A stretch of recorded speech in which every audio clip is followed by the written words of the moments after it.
할렐루야, 살아계신 하나님께서 이 시간도 우리와 함께 하심을 믿습니다.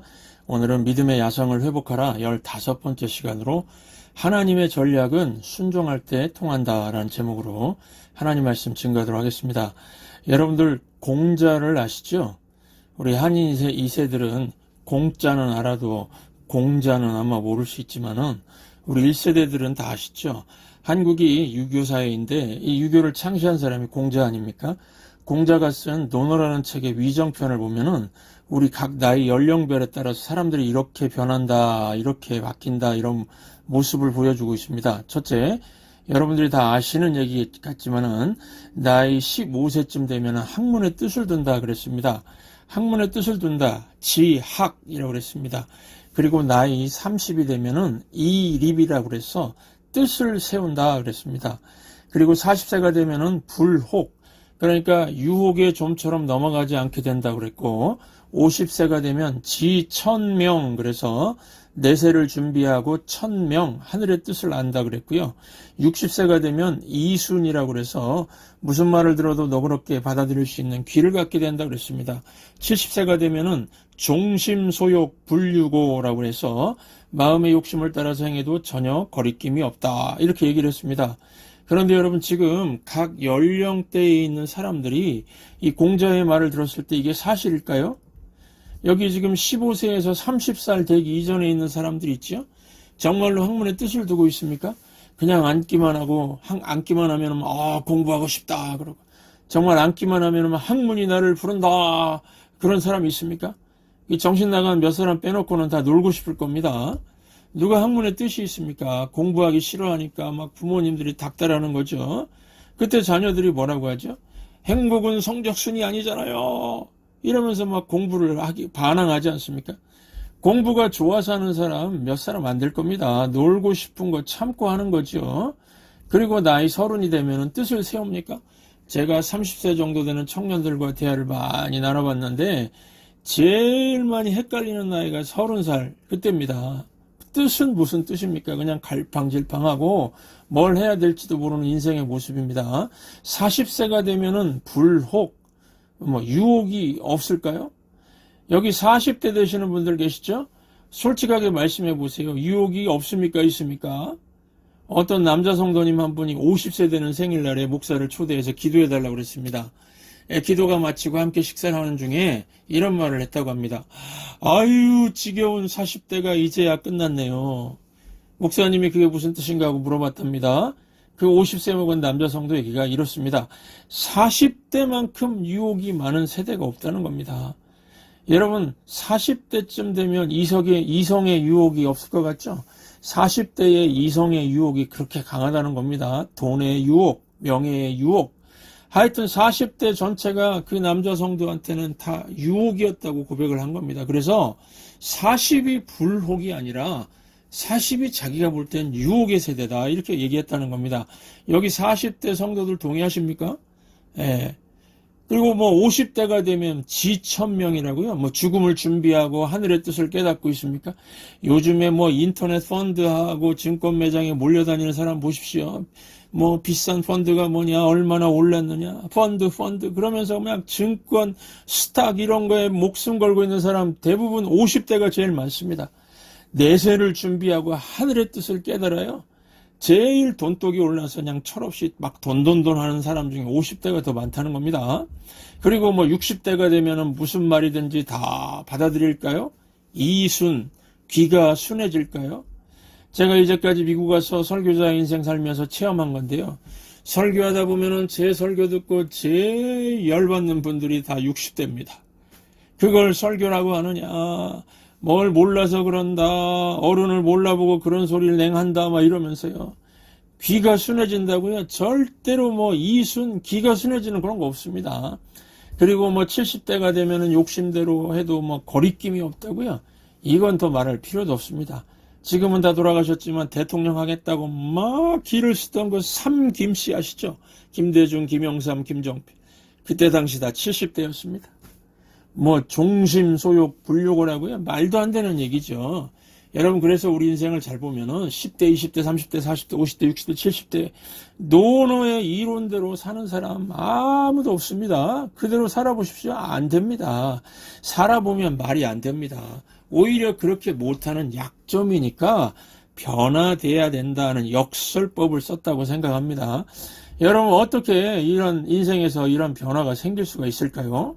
노노의 가르침대로 되는 게 아니고 우리는 한 가지만 붙들면 된다는 겁니다. 그게 뭐냐면은 시편 23편 1절 말씀입니다. 이 말씀 함께 읽겠습니다. 여호와는 나의 목자시니 내게 부족함이 없으리로다. 여기 10대부터 80대까지 다 붙들 수 있는 귀중한 교훈이 이 시편 23편 1절 말씀입니다. 이거 하나만 붙들면요, 어느 연령대에 있는 사람이라 할지라도 우리 삶 가운데 능력이 되고 결코 넘어지지 않는 인생 살 수 있다고 확신합니다. 여호와는 나의 목자시니, 여호와 하나님이 목자시면 우리는 무엇입니까? 나는 양이죠. 목자와 양의 관계는 순종의 관계입니다. 신뢰하고 따르는 관계죠. 제가 실제로 어릴 때부터 이 말씀 암송하고 목자 되신 하나님 말씀을 제 지식과 경험보다 위에 두고 막 순종하면서 살아봤습니다. 저는 실험 정신이 좀 강하거든요. 하나님 말씀에 줄 쳐놓고 정말 그런가 막 실험을 해봤습니다. 그랬더니 실제로 결과적으로 10대부터 50대 이르기까지 의의 길, 생명의 길, 좌로우로 안 치우치고요. 그렇게 걸어오는 인생길을 지금 살고 있습니다. 저라고 왜 10대, 20대 탈선하고 싶지 않았을까요? 공부 때려치우고 그냥 산속에 들어가서 도닥 가겠다고 막 이런 집에 와가지고 부모님 막 속 끓고 그런 적도 있습니다. 이성의 유혹, 돈의 유혹, 명예의 유혹 다 있었습니다. 그럴 때마다 목자 되신 여호와 하나님께 물어봤거든요. 네, 주여, 제가 어떻게 할까요? 주님 말씀하시는 대로 따르겠습니다. 이렇게 묻고 주의 말씀인 성경을 묵상하면서 주님 말씀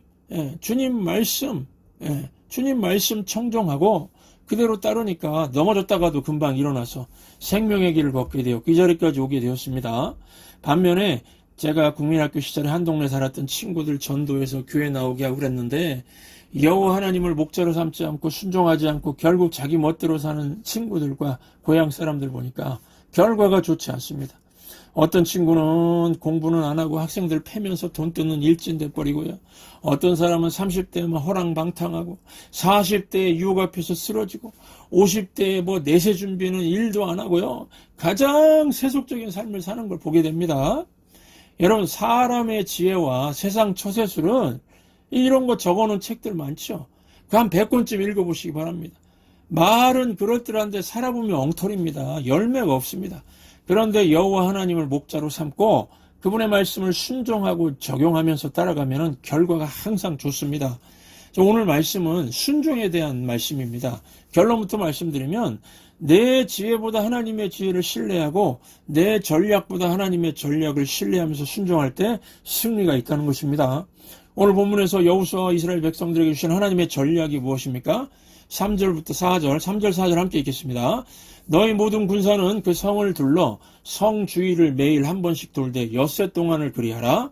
제사장 7은 7 양각 나팔을 잡고 언약궤 앞에서 나아갈 것이요 7째 날에는 그 성을 7번 돌며 그 제사장들은 나팔을 불 것이며. 질문 드립니다. 6일 동안 한 바퀴씩 7일 때는 7바퀴 돌면 총 몇 바퀴를 돌아야 됩니까? 13바퀴입니다. 13바퀴 돌고 제사장이 나팔 불면 큰 소리를 질러라! 그러면 무너진다. 이게 하나님의 전략이었습니다. 그대로 순종하니까 진짜로 여리고성이 무너졌습니까? 안 무너졌습니까? 무너졌습니다. 사실 제가 이 구절을 묵상하면서 설교 준비할 때 처음 드는 생각은 하나님의 전략이라는 게 참 얼핏 들으면 좀 우스워 보인다. 그런 느낌이 들었습니다. 이 구절 처음 읽었을 때 이래서 천홍성이 무너질까 웃음이 나왔습니다. 여러분, 이스라엘 백성들은요, 출애굽기 17장 보면 르비딤이라는 지역에서 사막의 일이라고 별명 붙은 아주 싸움꾼들인 아말렉 군대를 물리쳤던 승리의 경험이 있습니다. 이스라엘 군대가 사실 그렇게 약한 군대가 아니라는 것이 증명됐습니다. 승리했던 전적이 있습니다. 그 다음에 요단강을 기적적으로 갈랐던 기적의 군대입니다. 지금 상황이요, 사기충천된 상황입니다. 이럴 때 하나님의 전략이로 하면은 명령을 내려야 되지 않습니까? 무기를 점검하라, 돌격대를 파견하라, 성벽을 넘어서 성문을 열라, 이런 명령을 기대하고 있었을 겁니다. 뭐 사극 드라마 보시면은 막 군사들이 사다리나 줄을 던져가지고 성벽을 올라가서 성문 열고 막 그러지 않습니까? 여리고성을 넘으려면은 성벽 한쪽을 무너뜨리든지 여리고성 높이만큼 토성을 쌓아서 수평으로 뛰어넘든지 그런 전략이 필요하지 않을까요? 그런데 하나님 명령을 생각해 보시기 바랍니다. 뭐 애들 장난도 아니고 줄 서라 줄 서서 여리고성을 돌라고 그랬습니다. 언약궤를 메고 제사장이 나팔을 불면 큰 소리를 지르라고 합니다. 한 바퀴도 아니고 오늘도 돌고 내일도 돌고 모레도 돌고요. 마지막 날에는요. 돌고 돌고 돌아라. 돌고 돌고 돌아라. 네. 야, 이렇게 몇 바퀴죠? 예. 7바퀴인가요? 예. 총 13바퀴를 돌라는 것입니다. 예, 그러다가 진짜 머리가 돌 것 같지 않습니까? 예, 제가 여호수아라면은 하나님 이걸 전략이라고 말씀하십니까? 항의할 것 같은데 여호수아는 항의하지 않습니다. 백성들 중에서도요 항의했던 사람이 한 명도 없습니다. 여러분 이 장면이 뭘 보여주는 겁니까? 하나님 앞에서는 뭐가 중요하다는 겁니까? 순종입니다. 여호와는 나의 목자시니 내가 믿고 따르겠습니다. 이런 고백과 순종의 발걸음이 중요하다는 겁니다. 지금 여호수아와 이스라엘 백성들은 하나님 말씀이 이해, 공감, 납득이 될까요? 안 될까요? 안 되죠. 말도 안 되는 명령을 받은 거죠. 그래도 여호와는 나의 목자시니 순종하겠습니다. 이런 리액션을 취하는 겁니다. 하나님이 명령하시면 왜를 묻지 않고 어떻게 순종할 것인가, 어떻게 적용할까만 생각하는 겁니다.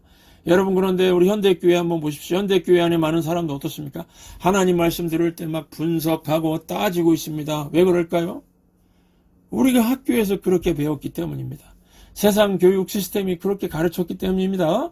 여러분 세상 교육 시스템은 성경에 뿌리를 두지 않습니다. 배움에 대한 기초 원리를 성경 정신이 아니라 그리스 로마 철학 아시죠? 거기에다 뿌리를 뒀습니다. 우리가 학교에서 배웠던 내용들이 무엇입니까? 이것이 진리인가 아닌가 비판하라, 이성으로 비판하라, 또는 경험으로 따져보라 그렇게 배웠습니다. 이성으로 분석하는 합리이론, 경험으로 따져보는 경험론, 이런 게 지식과 진리를 얻는 방법이라고 배웠습니다. 그렇죠? 그러니까 이게 진리인가 아닌가 따지고 논리적으로 맞지 않으면 거부하라고 가르치는 게 그리스 로마 철학, 다른 말로 헬라 사상이라고 합니다. 어떻게 하면은 반면에 진리를 순종하고 적용할 것인가 하는 게 성경입니다. 여러분 교회는 무엇을 따라야 할까요? 성경 말씀이 신앙과 생활의 기준이죠. 그러면 하나님 말씀을 믿고 어떻게 순종할 것인가, 어떻게 하면 적용할 것인가 이 질문을 해야 되겠지요. 그럴 때 하나님의 영광과 능력이 나타난다는 것입니다. 그런데 교회 안에 헬라가 들어왔습니다. 교회 안에 그리스가 들어왔고 로마가 들어왔습니다. 그래서 지금 교회에서 하는 일이 무엇입니까? 맨날 진리냐 아니냐, 이것이 옳으냐 틀리냐 그 싸움 벌이고 있지 않습니까? 제가 교회 다니는 사람들 만나보면요. 어떤 사람이 정말 강하고 성숙한가? 하나님 말씀을 순종하고 적용하는 사람들입니다. 교회를 얼마나 오래 다녔는가는 그거보다는요. 말씀에 대한 순종 속도가 아주 강한 인생을 살게 만들더라는 것입니다. 어떤 사람들은 하나님 말씀에 순종해서 막 한참 앞서서 가고 있는데 어떤 사람들은 항상 같은 자리에 앉아서 뭐가 맞느냐 틀리느냐 그 싸움 벌이고 있다는 것입니다. 저는 우리 천성교회 공동체가 헬라식으로 사는 것이 아니라 성경 정신으로 살기를 바랍니다. 그러면 승리한다는 겁니다. 하나님 말씀에 순종하는 거, 그거보다 더 강력한 거는 없다는 것입니다. 제가요, 이 문제 많은 교회들, 이민교회 안에 문제 많은 교회들을 살펴보니까 원인은 아주 간단했습니다. 헬라식 교회라서 그렇습니다. 밤낮 모여서 회의하고 나눠가지고 당파 짓고 쪼개고 나누고 조직하고요. 교회가 하나님 말씀에 기초를 두어야 되는데 헬라가 들어왔습니다. 문제 많은 교회 들어가면 성경 속으로 들어가는 느낌이 들어야 되는데 그리스나 로마에 와 있는 것 같습니다. 교회 모임이면 하나님께 기도해야 되는데 모여서 토론하고 있습니다. 여러분 하나님 말씀이 선포되면은 열심히 토론하라고 했습니까? 아닙니다. 말씀이 선포되면 즉시 순종하라, 즉시 적용하라 그랬습니다. 그러므로 우리 삶에서 순종하기 위해서 꼭 필요한 게 뭐냐면요. 하나님 전략을 붙드는 겁니다. 선포된 말씀에 순종하고 적용하는 겁니다. 순종의 발걸음이 있을 때 승리하게 될 수 있다는 것입니다. 여러분, 이스라엘의 초대 왕이 누구죠? 사울왕입니다. 똑똑하고 괜찮은 사람이었습니다. 그런데 비극적인 인생이 되었던 이유가 무엇입니까? 사울왕은 갈수록 순종이 없었습니다. 하나님께서 세우신 제사장만 드려야 될 제사를 자기 멋대로 드렸습니다. 사무엘 선지자가 와가지고 화를 버럭내면서 하는 얘기가 무엇이었습니까? 사무엘상 15장 22절 함께 읽겠습니다. 사무엘이 이르되 여호와께서 번제와 다른 제사를 그의 목소리를 청종하는 것을 좋아하심같이 좋아하시겠나이까? 순종이 제사보다 낫고 듣는 것이 순양의 기름보다 나으니라. 우리가 이 시간 사무엘 선지자의 말을 마음에 새겨야 되겠습니다. 하나님이 언제 제사 원했느냐는 겁니다. 하나님은 하나님 목소리를 청종하시는 걸 좋아하십니다. 순종이 먼저라는 것입니다. 여러분, 우리가 어떻게 하나님 말씀 청종하고 듣고 순종할 수 있습니까? 남은 인생 말씀과 기도로 사시기 바랍니다. 말씀 묵상과 기도에 힘쓰면은 하나님 목소리를 청종하면서 살 수 있습니다. 순종하면서 살 수 있습니다. 하나님은 이걸 가장 기뻐하십니다. 하나님 뜻을 모르겠다 하시는 분들 보면요, 말씀 읽지 않고 기도가 없으니까 항상 우왕좌왕하면서 삽니다. 말씀과 기도가 있으면은 폭풍 속을 지나도 영혼이 평안합니다. 말씀과 기도가 약해질 때 순종이 사라지고 주님의 부재 상태를 느끼게 되고 두려움에 떨게 되는 것입니다. 말씀과 기도가 약해질 때를 잘 표현해 준 시가 생각이 나는데요. 모래 위에 발자국이란 시 아시죠? 어떤 사람이 예수님과 함께 걸었다고 합니다. 잘 걸어갔는데 자기 인생의 가장 힘든 고난기에 보니까 그때는 발자국이 2개밖에 없었다는 겁니다. 4개로 가다가 갑자기 2개밖에 없었다는 겁니다. 그래서 주님께 원망했다 그러지 않습니까? 왜 제 평생 제일 힘들 때 예수님 어디 가셨습니까? 아무 일도 없을 때는 옆에 동행하시더니만 왜 위기 순간에 어디 가셨습니까? 그때 예수님이 뭐라고 그러셨다고요? 네가 말씀과 기도가 약해지니까 못 봤구나. 2 발자국은 내 발자국이니라. 내가 너를 업고 갔느니라. 여기까지 아시는 분들 대부분 많죠? 그 다음 버전이 있습니다. 그런데 그 2 발자국 2개가 지그재그로 이렇게 되어 있더라는 겁니다. 그래서 예수님께 다시 물었답니다. 주님, 이거는 또 무엇입니까? 왜 지그재그로 가는 발자국 있습니까? 이게 뭡니까? 그랬더니 예수님께서 뭐라고 대답하셨을까요?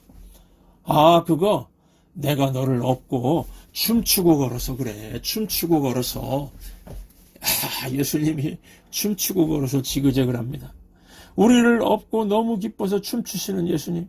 그걸 보여주는 게 지그재그 스텝이라는 겁니다. 여러분, 그러니까 우리를 위해서 이 땅에 오시고 우리 죄를 대속하셔서 죽음의 자리까지 내려가시고 우리를 위해서 부활하신 예수님 어떤 분이시라고요? 한마디로 좋으신 분이라는 겁니다. 예수님은 우리를 품에 안으시고 업으시고 우리를 도와주시고 그러면서 힘들어하는 것이 아니라 너무너무 기뻐서 춤추고 계신다는 겁니다. 이 버전 너무 재미있죠? 마음에 드시죠? 언제나 이 버전 기억하시기 바랍니다. 우리의 목자 되신 예수님은 좋으신 분입니다. 우리를 도와주시고 보호해 주시고 힘주시고 거기에서 끝나는 것이 아니라 그것을 기뻐하시는 예수님, 우리를 기뻐하십니다. 우리가 주님께 딱 붙어서 순종하면은 귀찮아하시는 게 아닙니다. 주님 귀찮게 하는 게 아닙니다. 주님은 기뻐하시고 춤추시는 예수님이십니다. 그러므로 우리가 예수님을 철저히 의존하고 주님께 달싹 달라붙어서 주님 의존하고 신뢰하고 순종할 때에 제일 기뻐하신다는 걸 믿으시기 바랍니다. 이번 한 주 동안에도 삶의 모든 문제들 앞에서 우리 주님의 전략은 무엇입니까? 나를 믿고 내 말에 순종하라. 납득과 이해 공감이 안 되어도 순종이 답이라는 겁니다.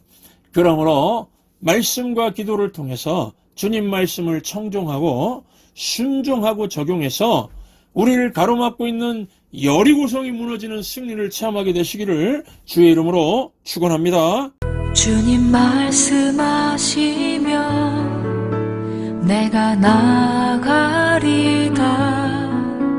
주님 뜻이 아니면 내가 멈춰서리다. 나의 가고 서는 것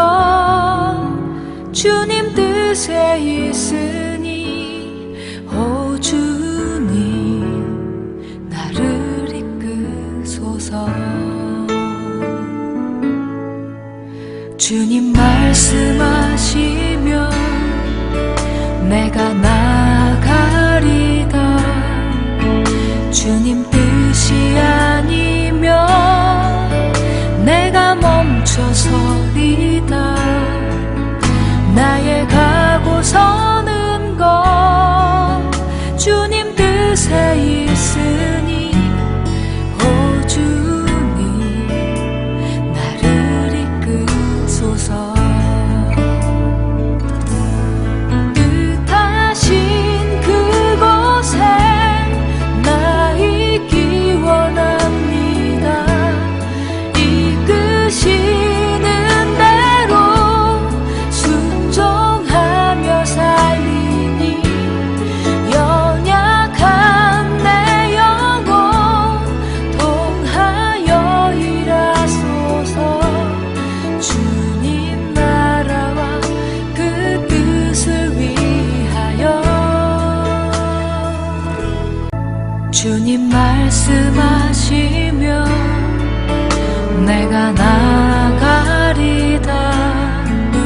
주님 뜻이